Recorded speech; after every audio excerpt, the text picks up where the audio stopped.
قدیم صحائف نے لکھا ہے کہ جب شیطان کو حضرت آدم علیہ السلام کو سجدہ کرنے کا حکم دیا گیا تو اس نے حضرت آدم علیہ السلام پر حقارت سے تھوک دیا تھا۔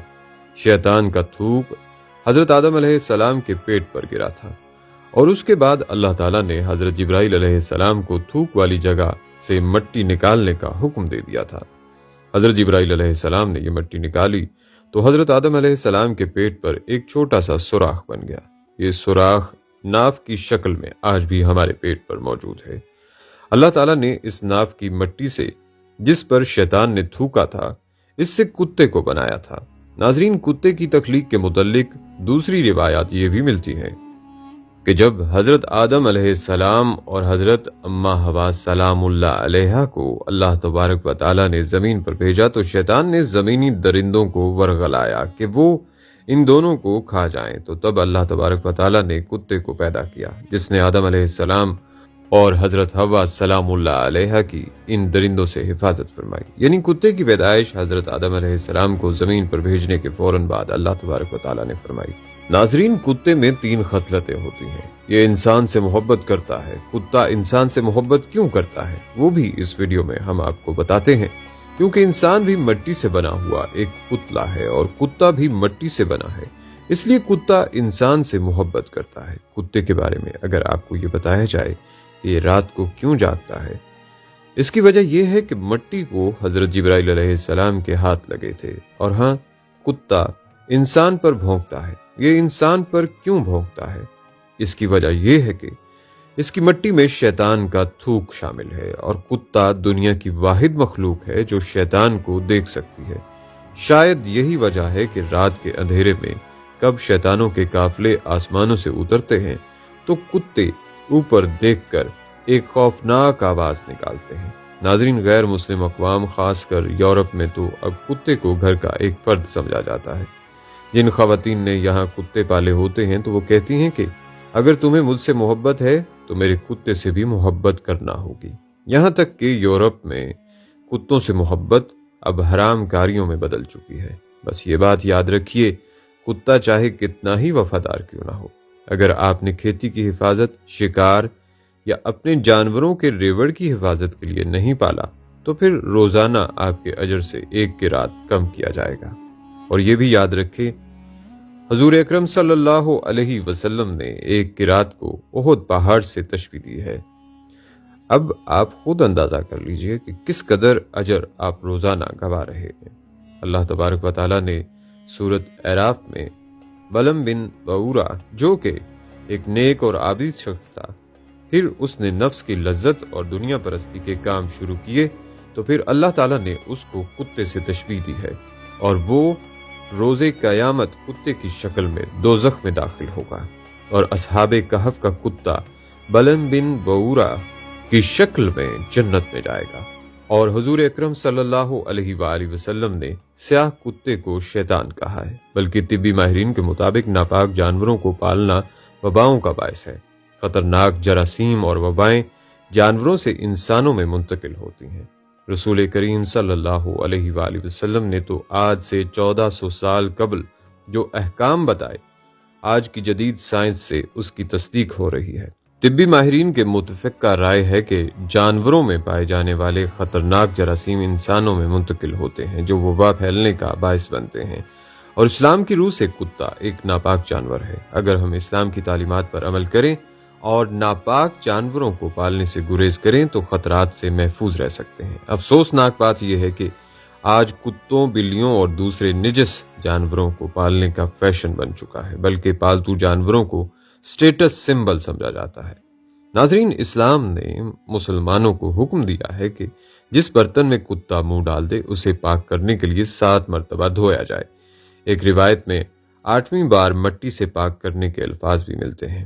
آج کی سائنس بتاتی ہے کہ کتے میں انتہائی خطرناک جراثیم پائے جاتے ہیں جو برتن کو بار بار دھونے سے ہی ختم ہو سکتے ہیں۔ آپ اندازہ لگائیں، اسلام نے یہی بات آج سے 1400 سال پہلے بتا دی، جب سائنس کا وجود تک نہ تھا۔ ہمیں سمجھ جانا چاہیے کہ اللہ کے پیارے نبی صلی اللہ علیہ وآلہ وسلم نے جو احکام ہمیں دیے، انسانیت کی فلاح اسے مان لینے میں ہے۔ اس کے مقابلے میں عقل کے گھوڑے دوڑا کر دلائل دینے سے گریز کرنا چاہیے۔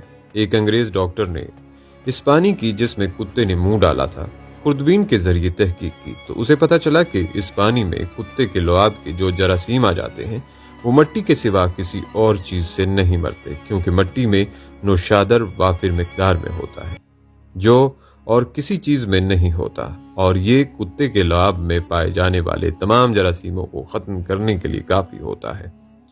اسی لیے نبی اکرم صلی اللہ علیہ وآلہ وسلم نے مٹی کا نام لیا تاکہ بازاروں میں نوشادر تلاش کرنا نہ پڑے۔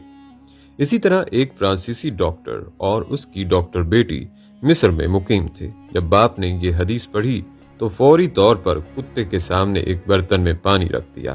جب وہ اس کو پی چکا تو انہوں نے خوردبین سے دیکھا کہ اس میں جراثیم موجود تھے۔ پانی گرا کر کئی بار دھویا گیا مگر ہر بار جراثیم برتن میں موجود تھے۔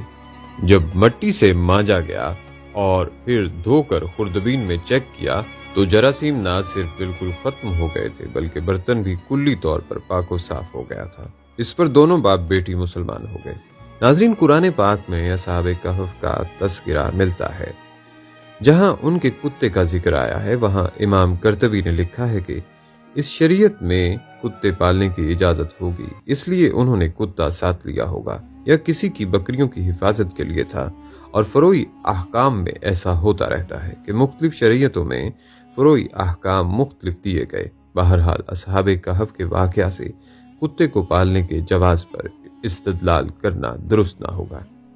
اسی طرح مفسرین کرام نے جہاں اصحاب کہف کا ذکر کیا ہے تو وہاں اس بات کی بھی وضاحت فرمائی ہے کہ اصحاب کہف کا کتا صلح کے ساتھ رہا، اس کی برکت سے اللہ پاک نے قرآن مجید میں اس کا ذکر فرما دیا۔ یہ اس کتے کی جزوی فضیلت تھی۔ اصحاب کہف کے کتے سے مطلقاً کتے کی فضیلت پر استدلال کرنا درست نہیں۔ ناظرین، یہاں قابل غور بات یہ ہے کہ اللہ تعالیٰ اور اس کے رسول کریم صلی اللہ علیہ وآلہ وسلم نے انسانوں کے لیے جو احکام بنائے ہیں وہ ہر لحاظ سے انسانوں کے لیے مفید ہیں۔ ایک مسلمان کے لیے یہ بات کافی ہونی چاہیے کہ اللہ تعالیٰ نے اس کام سے رکنے کا حکم دیا ہے، کیونکہ ایک مومن کی شان یہ ہے کہ اللہ تعالیٰ کے نبی صلی اللہ علیہ وآلہ وسلم نے جس کام کے کرنے کا حکم دیا ہے وہ کرے، اور جس کام سے منع کیا ہے اس سے رک جائے۔ اس کا نام اطاعت ہے، اور اس سے انحراف نافرمانی کہلاتا ہے۔ اگر ہم عقل اور محض شوق کی بنیاد پر وہ کام کرنا شروع کر دیں گے جس سے منع کیا گیا ہے تو اس کا نتیجہ سوائے نقصان کے کچھ نہیں ہوگا۔ اللہ تبارک و تعالیٰ سے دعا ہے کہ اللہ تعالیٰ ہمیں حضور نبی کریم صلی اللہ علیہ وآلہ وسلم کے بتائے ہوئے طریقے کے مطابق زندگی گزارنے کی توفیق عطا فرمائے، اور اللہ تعالیٰ ہمیں پاک صاف رہنے والا بنائے، اور اللہ تعالیٰ ہمیں ناپاکی اور گندگی سے محفوظ رکھے۔ آمین یا رب العالمین۔